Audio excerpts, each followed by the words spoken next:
আমার মনে হয় যে পৃথিবীতে যদি কেউ কাউকে ভয়ঙ্করভাবে কষ্ট দিতে পারে সেটা হচ্ছে ভালোবাসা।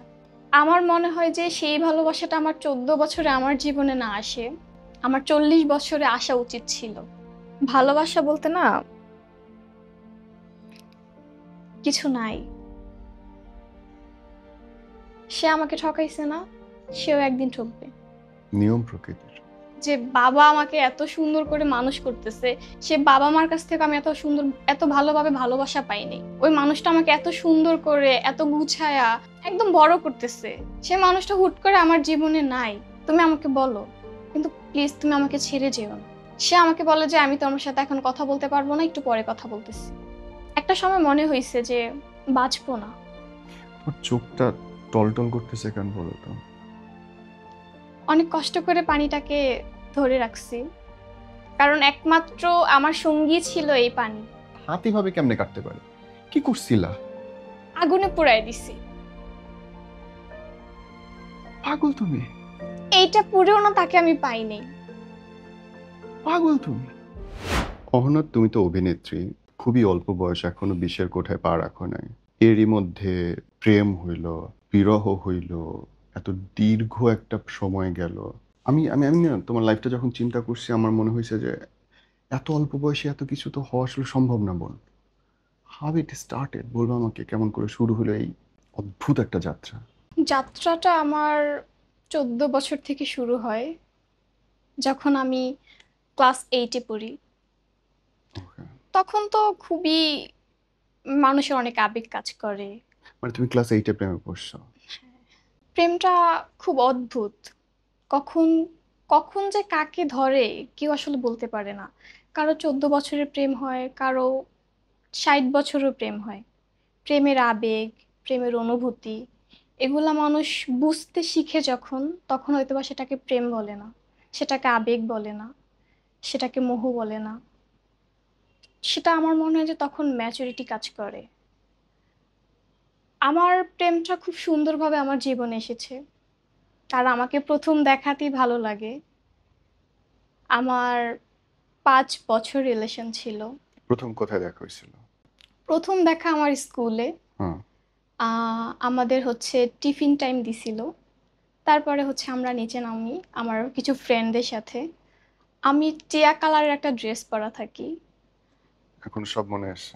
হ্যাঁ, তার এত পছন্দ হয় আমাকে যে সে দ্বিতীয় দিনই হচ্ছে আমার নাম্বার কিভাবে যেন ম্যানেজ করে, আমার সব কিছু ম্যানেজ করে সে আমাকে বলে, আমি না তোমাকে অনেক পছন্দ করি, আর আমি তোমার সাথে প্রেম না, আমি তোমাকে বিয়ে করতে চাই।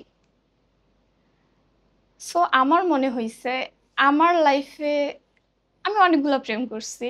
হুম হুম আমার অনেক ছেলে ছিল যারা হচ্ছে আমাকে একবার দেখার পরে বলছে যে তোমাকে না অনেক ভালো লাগছে, আমি হুম তোমার সাথে প্রেম করতে চাই। কিন্তু কেউ না কখনো এভাবে বলে নাই যে আমি তোমাকে ডিরেক্ট বিয়ে করতে চাই। হুম যখন সে কথাটা বলে, তখন আমার কেমন যেন একটু লাগছে যে সবাই তো সবসময় প্রেম করতেই চাইছে, হুম বাট এই ছেলেটা তো আমাকে বিয়ে করতে চাইছে, হুম। তাহলে আমার মনে হয় সে আমার জন্য পারফেক্ট। তারপর একটু একটু করে আগাই।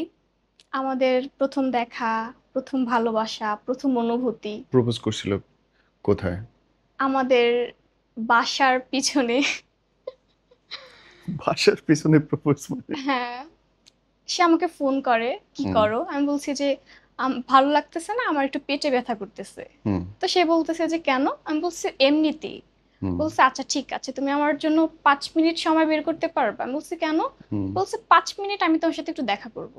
হুম তো আমি ভাবছি ইটস ওকে ফাইন, বাট আমি কিন্তু বাসা থেকে বের হতে পারবো না, আপনি আইসেন। হুম। বলছে আচ্ছা ঠিক আছে, কারণ তার বাসা আমার বাসার পাশেই ছিল। আচ্ছা। সে যখন আসে আমি দেখি সে আমার জন্য চকলেটস, আইসক্রিম, আচার এগুলা নিয়ে আসছে। হুম তো সবকিছু না তাকে আমার ডিফারেন্ট মনে হয়েছে, মানে হুম সবার থেকে খুব আলাদা। হুম আর তার সাথে আমি যে 5 মিনিট দাঁড়ায় কথা বলছি, সে আমাকে এত টেক কেয়ার করতেছে। আমি কোথায় দাঁড়াইছি সে আমাকে সেটা দেখতেছে, সে বলতেছে একটু এপাশে এসে দাঁড়ান। হুম তখন অনেক শীত ছিল, সে আমাকে বলতেছে যে আপনার ঠান্ডা লাগতেছে না? তো সবকিছু মিলিয়ে না আমি তার আসলেই প্রেমে পড়ে যাই, যে এত ভালোবাসা, এত কেয়ারিং এমন একটা মানুষ লাইফে থাকুক না। আর হুম, তখন তো আমার 14 বছর। আমার অনেক বেশি ভালোবাসা ছিল। হুম, আমার মনে হয় যে সেই ভালোবাসাটা আমার 14 বছরে আমার জীবনে না আসে,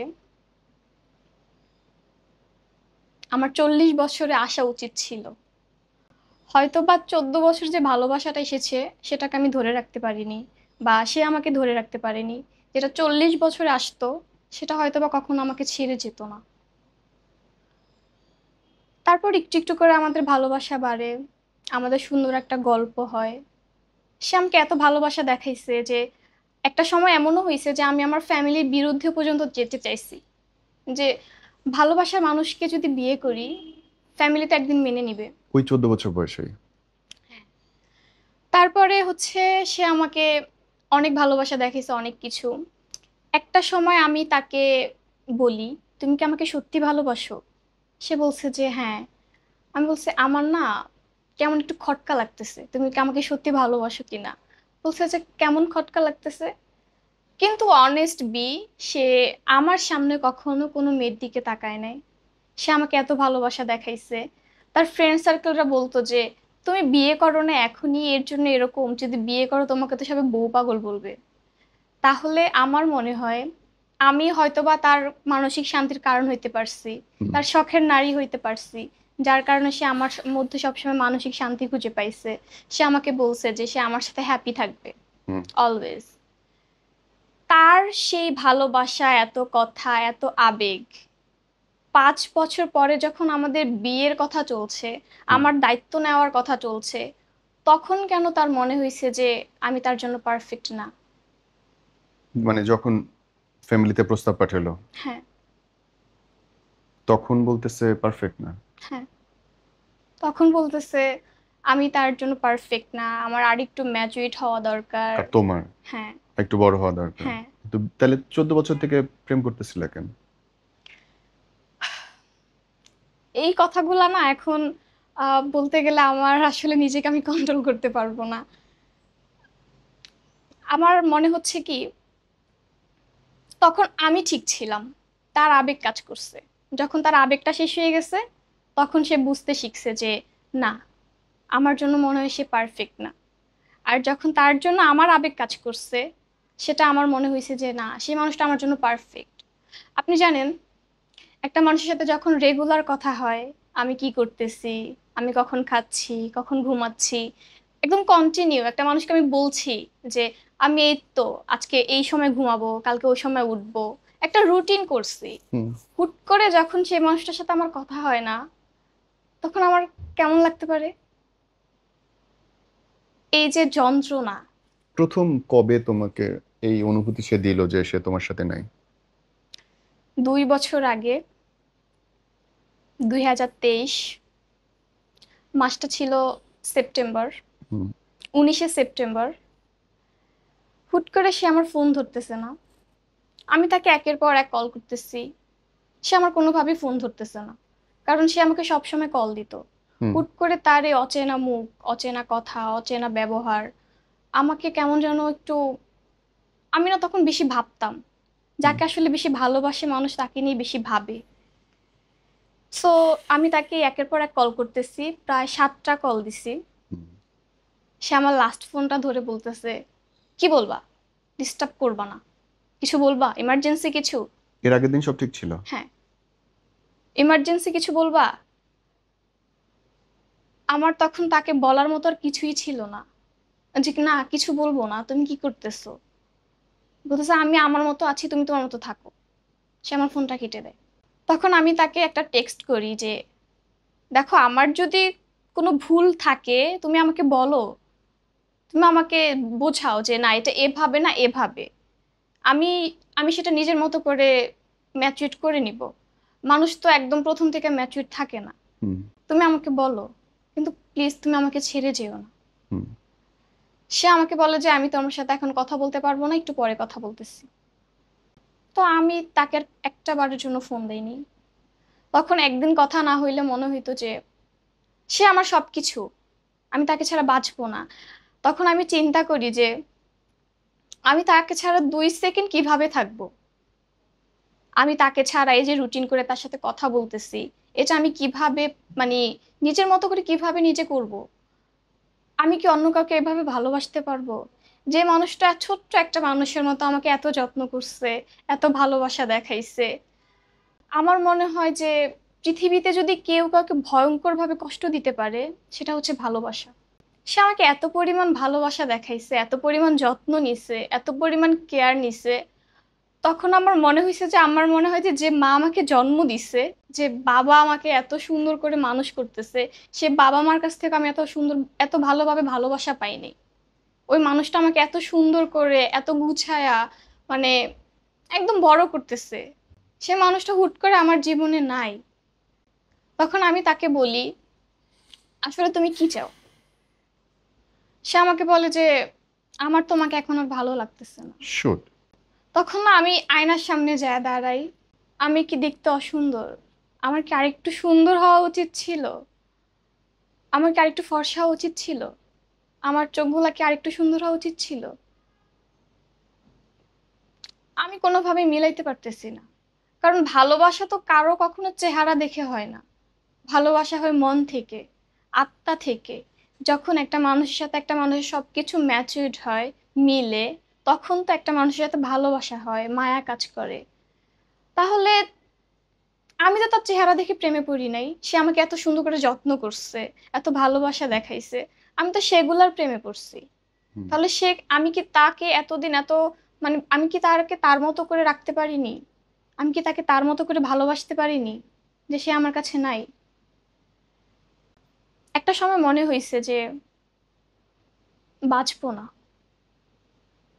তোর চোখটা টলটল করতেছে কেন বলো তো? অনেক কষ্ট করে পানিটাকে ধরে রাখছি। কারণ একমাত্র আমার সঙ্গী ছিল এই পানি।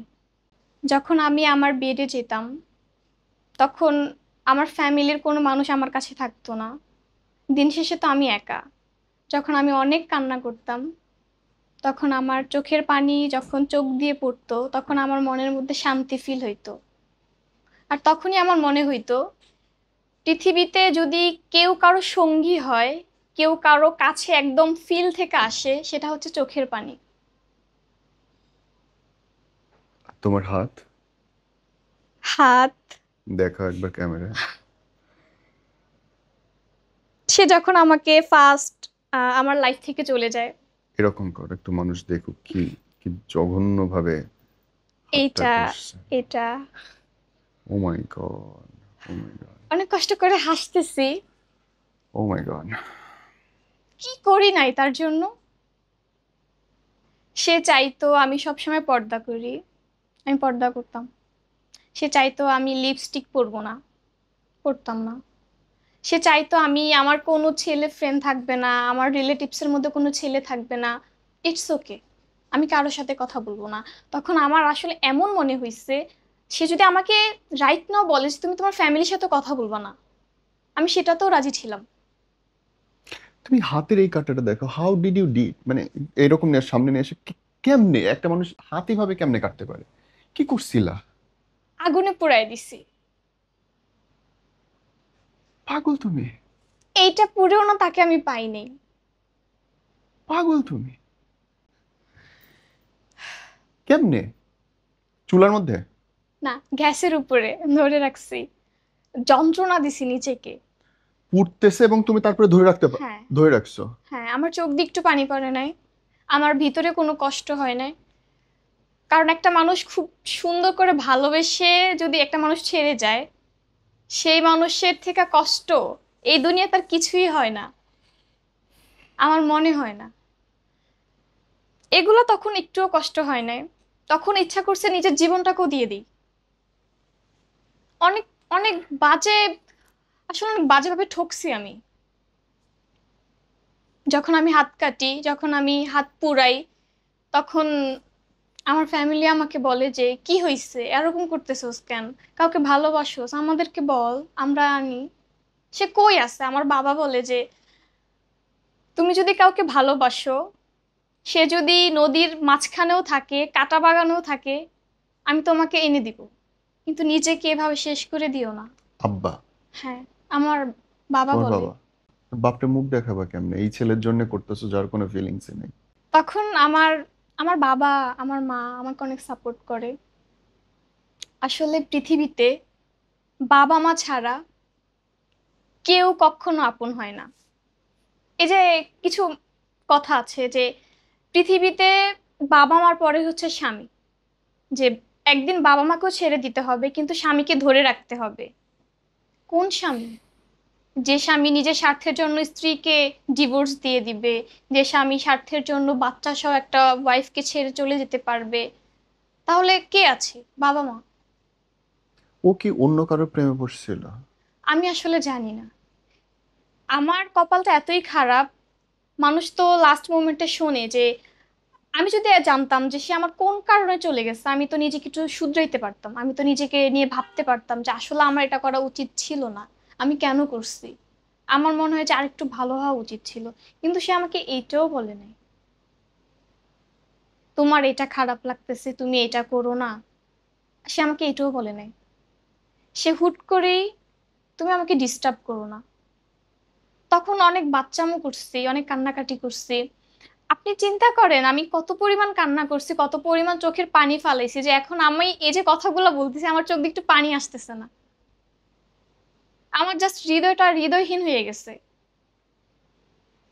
আমার তখন মনে হয়েছে যে এই মানুষটাকে ছাড়া আমি বাঁচবো না, আমি মরে যাব। আর লাইফে যদি কোনো ছেলে মানুষ থাকে, এই মানুষটাই থাকুক। তখন আমার বাবাকে আমি বলছি যে বাবা, তুমি আমাকে ওরে এনে দাও না, আমি ওর সাথে থাকতে চাই। তখন আমার বাবা কি বলছে জানেন? আমার বাবা বলছে, তুমি যদি তার কাছে তাকে চাও, তুমি কখনো পাবা না। যদি আমার কাছেও তাকে চাও, তুমি তাও পাবা না। শুধুমাত্র একজনের কাছে চাও, যে তোমাকে তাকে এনে দিতে পারবে, আল্লাহ। নামাজ পড়ো, দোয়া করো। আমি বলছি বাবা আমি পারবো না। আমি কিভাবে পারবো? যে মানুষটাকে এত ভালোবাসছি আমি, কিভাবে তারে ছাড়া থাকবো? সে বলছে যে কিছু করার নাই, নামাজ পড়ো, আল্লাহকে বলো। তখন আমি একটা কথাই বলছি, যদি সে আমার নসিবে না থাকে, যদি সে আমার ভাগ্যে না থাকে, তুমি তাকে আমার মন থেকে নিয়ে যাও। তুমি কি মিস করতা? সে আমাকে ফোন করে বলতো, তুমি খাইছো, তুমি কি করতেছো, আমি না তোমাকে অনেক মিস করি। এই, আমরা বিয়ে করব না?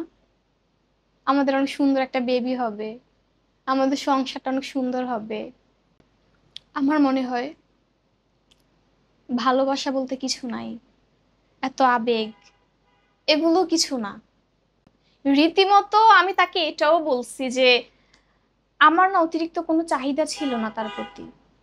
আমার শুধু চাহিদা সবকিছু মিলিয়ে টোটালে ছিল তার কাছ থেকে একটু সময়, সে আমাকে একটু সময় দিক, আমি এটাই চাইছি। আমি তাকে বলছি, তুমি যদি আমাকে নিয়ে 20 টাকার বাদাম কিনো, রেশমি এক মুঠো চুড়ি দাও, একটা ফুল দাও, আমি এতেই হ্যাপি, আমার আর কিচ্ছু লাগবে না। আর বিয়ের পরে তুমি আমাকে যেভাবে রাখবা আমি ওইভাবেই থাকবো, আমি এর থেকে বেশি কিছু চাই না। বাট তুমি আমার থেকো, তুমি আমার প্রতি লয়াল থেকো, আমি আর কিছু চাই না। সবচেয়ে বাজে সময় কখন কাটছে আপু? যখন আমার পাশে কেউ ছিল না, তখন এই কথাগুলো আমি কাউকেই বলতে পারিনি।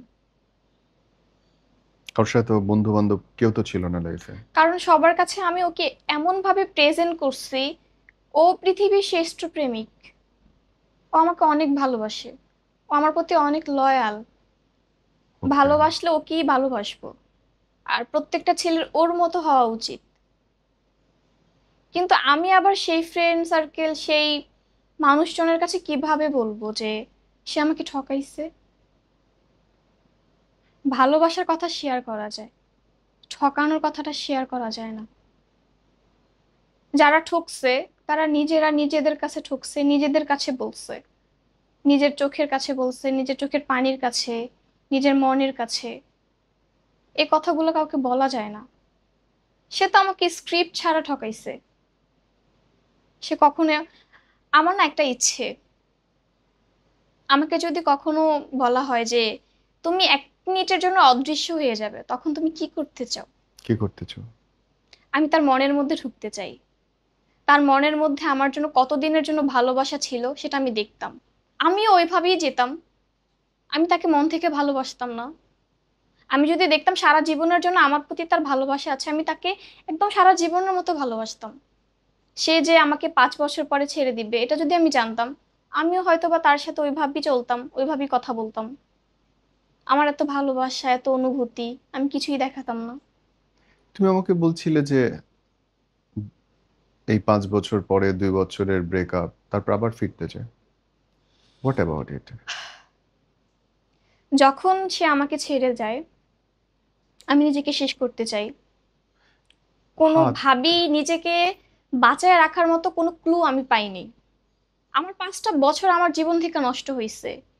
আমার কত ফ্রেন্ড সার্কেল ছিল যাদেরকে আমি ওইভাবে পাত্তা দিতাম না, কোনো কিছুই না। আমার মনে হতো যে সে আমার সবকিছু। কারণ সে বয়ফ্রেন্ড হোক, অ্যাজ হাজবেন্ড হোক, তার সাথে প্রথমত দরকার খুব ভালো একটা বন্ধুত্ব।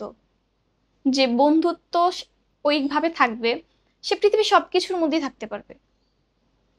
সবকিছু শেষ হয়ে গেলেও কখনো বন্ধুত্ব শেষ হয় না। তো যখন আমাকে ছেড়ে যায়, সে যদি আমার খুব ভালো বন্ধু হতো তখন তো সে আমাকে একটাবার জন্য কল করতো যে কি অবস্থা দোস্ত, কই কি করতেছোস। তখন তো আমি তাকে শেয়ার করতাম যে দোস্ত আমি না একজনের কাছে খুব বাজেভাবে ঠকছি, আমার এখন কি করা উচিত। আমি তাকে ওইভাবেও পাইনি, কোনোভাবেই পাইনি। আমার তখন মনে হয়েছে যে না, মৃত্যুর মতো খুব ভয়ঙ্কর যন্ত্রণাকেও আমি খুব সুন্দর করে ভাবছি যে আমার মনে হয় যে মৃত্যুটাই এখন আমার জন্য যথেষ্ট। তারপরে অনেক কান্নাকাটি করি। তারপরে কেন যেন আমার মনে হইছে না, আমি তার জন্য কেন মরবো। আমি যদি মারা যাই, সে অন্য কাউকে খুঁজে নেবে। আমার বাবা মা তো আর আমাকে পাবে না। রাইট। তখন তারা কি নিয়ে বাঁচবে। রাইট। সে আমাকে ছেড়ে গেছে, সে আমাকে হারাইছে, আমি তাকে হারাইনি। আমার বাবা মা, আমার ভাই বোন, এদের জন্য আমি বেঁচে আছি। তখন আমার খুব, আমি জানি না আমার এত জিদ, আমার এত অভিমান, মানে এত কিছুর মধ্যেও যখন একটা বারের জন্য একটা কথা আমার মাথায় আসছে যে কার জন্য মরবা, নিজের জন্য বাঁচো, নিজেকে শক্ত করো। তুমি যার জন্য নিজেকে চেঞ্জ করবা, সে একদিন তোমাকে ছেড়ে দিবে। একদম। নিজের জন্য নিজে চেঞ্জ হও, সেটাকে তোমাকে স্ট্রংলিটি দিবে। খুব দারুণ কথা বলছো। সে তোমাকে একদিন এমন জায়গায় নিয়ে যাবে, যারা তোমাকে ছেড়ে গেছে তারা তোমার কাছে ফিরতে বাধ্য। Very good. তখন আমি ডিসিশন নেই, আমি কিছু করব। শাবাশ। তখন আমার বাবা বলল তুমি বাইরে কোনো কিছু করতে পারবা না। আমার বাবার খুব শখ ছিল আমাকে অ্যাডভোকেট বানাবে, কিন্তু তুমি তো তখন গাধা, তুমি তো অ্যাডভোকেট হতে পারবে না। তখন আমার মনে হয়েছে যে না, কিছু একটা করব। হুম। কত কিছুই তো আছে। এই যে পরিমণি আপু, কি অপু স্ট্রং, বিশ্বাস আপু, কি স্ট্রং তারা। এদেরকে ছেড়ে গেছে, এদের কিছু হয়েছে, এরা কত স্ট্রং, রাইট। কত সুন্দর করে নিজের জীবনকে এগিয়ে যাচ্ছে। আজকে যারা তাদেরকে হারাইছে তারা আফসোস করে, সঠিক। তাদের মধ্যে কোনো আফসোস নাই। তাদের এই মানে সবকিছু মিলিয়ে না আমার অন্যরকম একটা অনুভূতি হয়েছে। তখন আমি ঢাকাতে আসি, ভোলা থেকে। ভোলা থেকে ঢাকাতে আসি। ওকে। রঙিন দুনিয়া, নতুন শহর, যানজট। তখন মনে হইছে এই ঢাকাতে না কেউ কারো আপন না। একদম। ঢাকাটা ঢাকার মতো ঢেকে থাকে। ওই ঢাকনাটা উঠায়া যা আছে তা নিজের মতো করে মস্তিষ্কর মধ্যে ঢুকাও, নিজের মতো করে সেটাকে রিচার্জ করো। তখন আমি চিন্তা করতেছি আমি কি করব। অভিনয় এগুলা কিছুই আমার মধ্যে ছিল না। তখন আমি ভাবতেছি যে আমি কি করলে ও আমাকে দেখবে। হ্যাঁ। ও মানে তার হ্যাঁ, তার তার চোখের সামনে আসার জন্য হ্যাঁ, একদম হ্যাঁ, শুরু করছিল। আচ্ছা। সে আমাকে দেখবে কি এমন করলে। হুম। আমি তো চাইলে অনেক কিছুই করতে পারি। হুম। তখন আমি একটা গ্রুপে অ্যাড হই, হুম। যেখানে ফটোশুট করা হয়। সেখানে আমি গেলাম। সেখানে আমাকে বলতেছে আপু তুমি খুব সুন্দর করে কথা বলো, তুমি কি নাটক করো, অভিনয় করো? আমি হুম বলছি না। বলতেছে ছোট্ট একটা ডায়লগ আছে, তুমি কি এটা দিতে পারবে? হুম আমি বলছি আই উইল ট্রাই। হুম সে আমাকে বলছে ওকে। 15ই আগস্ট আমাদের শ্যুট, কল টাইম এইটা, তখন এত কিছু বুঝতাম না।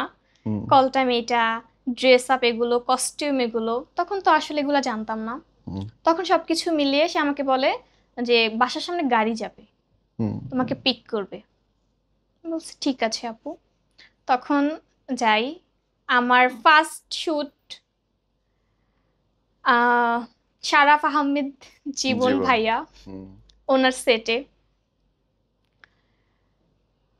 মানে ওইখানে যাওয়ার পরে এই মানুষগুলাকে দেখে না আমার খুব ভালো ফিল হচ্ছে, অনুভূতি কাজ করতেছে। এই মানুষগুলাকে তো সবসময় আমি টিভিতে দেখতাম, হুম তাদেরকে খুব কাছ থেকে দেখতেছি। আমার অন্যরকম অনুভূতি, অন্যরকম। তো হচ্ছে এখন আমি চিন্তা করতেছি এদের সাথে কাজ আমি কি করব। হুম। আমার মধ্যে খুব ভয় মানে ভয় কাজ করতেছে। আমারও করছিল। আমি কি ঠিক করতে পারবো? এরা কি ঝাড়ি মারে? এরা কি করবে? হুম তখন খুব সুন্দর করে নিজেকে প্রেজেন্ট করলাম। ওকে। নিজেকে এমন ভাবে প্রেজেন্ট করলাম, কেউ আমাকে জাস্ট 1 সেকেন্ডের জন্য বলতে পারে না তুমি কি নতুন। সাবাস। সবাই বলতেছে আপু তুমি কতদিন ধরে অভিনয় করো, কত বাহ। বছর ধরে, কনফিডেন্ট। এইখানে কিভাবে আসছো? তখন আমার মনে হয়েছে আমি যদি এখন বলি যে এখানে আমি জাস্ট নতুন, সবাই আমাকে পেয়ে বসবে। আমি যদি বলি আমি অনেক কাজ করছি, সবাই একটু হলেও ভাববে যে না, আপু মিডিয়া সম্পর্কে খুব ভালো জানে। হুম তারপরে কাজটা করলাম, একে একে অনেক কাজ আসতেছে আমার। ওই কাজটা আহ, মানে পাবলিশ হওয়ার পরে এখন কল করতেছে আপু আপনি কি ওই অত তারিখে ফ্রি আছেন, আমাদের এত কাজ, আপনার পেমেন্ট এত। তখন নিজেকে মনে হয়েছে যে না, আমি এই প্রফেশনে থাকবো। ওকে। That's good. আমার লাইফে আমার মনে হয় যে এটাই বেস্ট ডিসিশন। আমি আগাই, দেখি লাইফে কি আছে। ওকে। সবাই তো কোনো না কোনো গল্প থেকেই আসে। একদম একদম একদম। আমিও না হয় আমার সেই ছোট্ট একটা গল্প থেকেই আসি। তারপর অনেক কাজ পাচ্ছি আলহামদুলিল্লাহ। সবাই আমাকে এত ভালোবাসা দিচ্ছে। সে আবার খোঁচানো শুরু করলো কবে থেকে? আমার আমি লাস্ট সেবি বাংলাদেশে একটা প্রমোশন ভিডিও করি। জি। আমি কিছুদিন আগে একটা অ্যাওয়ার্ডও পাই। বাহ। সেটা আমি আমার আইডি থেকে যখন ছাড়ি, তখন হয়তো সে নাও দেখতে পারে। কিন্তু ওগুলা যেই মানে প্রফেশনাল ভিডিও, যে প্রফেশনাল পেজ ওগুলা থেকে পাবলিশ হচ্ছে, সে অনলাইনে তো আছে, তার কাছে অবশ্যই গেছে। হুম। সে আমাকে তখনও কল করে নাই। যখন আমি আমার মতো আগাচ্ছি তখন আমি ভুলে গেছি তাকে। আর সাবাস। আমি তাকে এমন ভাবে ভুলে গেছি, আমার মাথার মধ্যে শুধু একটাই ইন্টেনশন, আমি সামনে আগাবো। যে আমাকে ছেড়ে গেছে, আমি এমন কিছু করতে চাই সে যেন আবার ফিরে আসে আমার লাইফে। তখন আমি তাকে আর কখনো পাত্তা দিব না। আমি তখন তাকে একদম আমার লাইফই রাখবো না। দরকার নাই, যে গেছে সে আবার যাবে। তাকে তুমি একবার মাফ করবা, আবার সে আবার এই ভুলটা করবে। একবার চলে গেলে আর সে যাওয়ার কক অভ্যাস হয়ে যায়। হ্যাঁ। তখন এত এত ছেলেরা আমাকে নখ দিচ্ছে, এত এত ভালোবাসা, আপু তোমার চোখগুলো অনেক সুন্দর, তোমার কথা বলার স্টাইলটা অনেক সুন্দর, তোমাকে না অনেক ভালো লাগে। তখন আমি একটু ভেঙে পড়ছি। তাদের চোখে তো আমি সুন্দর, তার চোখে আমি কেন সুন্দর না? তারা তো আমাকে এত ভালোবাসা দেখাচ্ছে। আমি আর ভালোবাসায় পড়বো না, আমি আর কারো মায়ায় পড়বো না। নিজের মতো করে বাঁচবো, ফ্যামিলির জন্য বাঁচবো। আমি যদি আজকে কিছু করতে পারি, আমার ফ্যামিলির মানুষ একদিন বলবে যে না, আমার ওই মেয়েটা এটা করছে। এছাড়া পৃথিবীর কারোর, কারণ এত মানুষের এত চাহিদা, এগুলো তো আসলে একটা মানুষের পক্ষে সম্ভব না পূরণ করার। একটা মানুষ তো সব সময় সঠিক হতে পারে না। আমি নিজেও জানি আমি নিজে পারফেক্ট না, আমার মধ্যে কোনো না কোনো ভুল আছে। এত কিছু জানার পরও আমার নিজের মতো করে আগাচ্ছি। আপু তোমার লাইফ থেকে এই যে 14 বছর কিশোরী বয়সে প্রেমে পড়া, বিচ্ছেদ, নিজের নানানভাবে ক্ষতিগ্রস্ত হওয়া করা, আবার কাজে ফেরা, নিজেকে প্রতিষ্ঠিত করা, সে ফিরে আসা, এ থেকে যদি মানুষের শেখার থাকে কি আছে বলো তো? শেখার অনেক কিছু আছে। সে আমার সাথে যখন রিলেশনে ছিল 5 বছর, 5 বছর পরে তার মনে হয়েছে আমি তার জন্য পারফেক্ট না। হুম। ওকে ফাইন, ওই তো যা করার করছি, নিজেকে শেষ করছি, নিজেকে ভাঙছি। যখন আমি আমার মতো আগাচ্ছি, আমি আমার মতো একটা জায়গায় যাচ্ছি, হুম। তার এখন মনে হচ্ছে আমি তার জন্য পারফেক্ট। তার এখন মনে হচ্ছে আমি তার লাইফে থাকলে সে হ্যাপি থাকবে। হ্যাঁ। তার মানে কি আমার সাকসেস, আমার এত কিছু পাওয়া, সে আমাকে অনলাইনে দেখছে, অনলাইন প্ল্যাটফর্মে আমি আছি, এটা তো আমার করা উচিত ছিল। সে যখন বেকার ছিল, আমি তার সাথে রিলেশনে গেছি, আমি তার সাথে বিয়ে পর্যন্ত যেতে চাইছি, তার সাথে স্বপ্ন পূরণ করার দায়িত্ব আমার ছিল। আমি সবকিছু করতে পারতাম। আমি তো তখন তাকে বলিনি তুমি বেকার, তুমি কিছু করো না কেন। আমাদের সমাজে না এই চাপটা এখন বেশি হচ্ছে। একটা মেয়ের এত পরিমাণ চাহিদা, একটা ছেলের মানসিক এত অশান্তির কারণ রাইট। তার ভালোবাসার মানুষের কাছ থেকে পাচ্ছে। সঠিক। এত কিছু আশেপাশে দেখার পর আমার একটা জিনিস মনে হয়েছে, সে যখন আবার বিয়ে করবে, সে যখন ওই নারীর কাঁধে মাথা রাখবে, তখন তার আমার কথা মনে পড়বে। আমি তার কাছ থেকে অনেক কিছু চাইনি। আমি বলছি সব কিছু থাকুক, তার মধ্যে তুমি আমার ফার্স্ট প্রায়োরিটি। তুমি সহ্য করতে পারবে ওই দৃশ্য দেখলে? কষ্ট হবে, মানায় নিব। যার সাথে 1 মিনিট কথা না বললে খুব কষ্ট পেতাম, তাকে ছাড়া তো 2 বছর ছিলাম, নিজের মতো করে ছিলাম। ভালোবাসা বলতে না কিছু নাই। সে আমাকে ঠকাইছে না, সেও একদিন ঠকবে। নিয়ম প্রকৃতির। প্রকৃতি ছেড়ে দেয়, ছাড় দেয় না। দেয় না। এবং সে বিরহ আমাকে প্রতি রাতে কাঁদাইছে, সে একদিন এমন ভাবে কাঁদবে, এমন ভাবে সে ঠকবে, দিনকেও রাত মনে হবে। দিনকে রাত, সেকেন্ডকে টাইম, বছর, মাস, অনেক কিছু মনে হবে। বাট তোমার সবচেয়ে বড় প্রতিশোধ হচ্ছে তোমার সফলতা। আমার মনে হয় একটা মানুষ যখন একটা মানুষকে ছেড়ে যায়, তার ভেঙে পড়া উচিত না। রাইট। তার নিজেকে এত কঠিন ভাবে, এত বাজে ভাবে না, খুব ভালোভাবে স্ট্রং রেখে সামনে আগানো উচিত। কি আছে লাইফে দেখতে চাওয়া, সঠিক। এমন কিছু নাই যে এটা একটা মানুষ পারবে না। সঠিক। মানুষ চাইলে সবকিছু করতে পারবে, সব। বিরহে সফলতার গল্প তুমি। অবশ্যই। থ্যাংক ইউ আপু, it was good to talk to you and we wish you all the best. তুমি আরো আগায় যাও আর তোমার স্টোরিটা সবার ইন্সপিরেশনে কাজে লাগুক সেই দোয়া করছি। ভালোবাসলে তার মায়ায় না, কারণ মায়াতে যদি পড়ো শেষ। কখনো তার থেকে ফিরে আসতে পারবা না, শেষ হয়ে যাবা। একদম। তার মতো পার্সোনালিটি রেখে চলো, নিজের যে সেও প্রতিষ্ঠিত করো। ভালোবাসছে তুমিও ভালোবাসো, সে ছেড়ে গেছে তুমিও ছেড়ে দাও। বাট নিজের প্রতিষ্ঠিত করো। নিজেকে প্রতিষ্ঠিত করো। But always. আমি তো এই কথাগুলো বলার জন্য কোনো একটা প্ল্যাটফর্ম পাইছি, আমি 2 বছর পরও এই জায়গাতে আসতে পারছি। ইনশাআল্লাহ। সে পারবে না, কারণ সে এমন এক জায়গায় যে এগুলো বুঝবে, তখন তার পিছন ফিরে তাকানোর মতো ওইরকম সময় থাকবে না। দেবদাস হওয়া খুব সোজা, পারলে বড় হয়ে দেখো।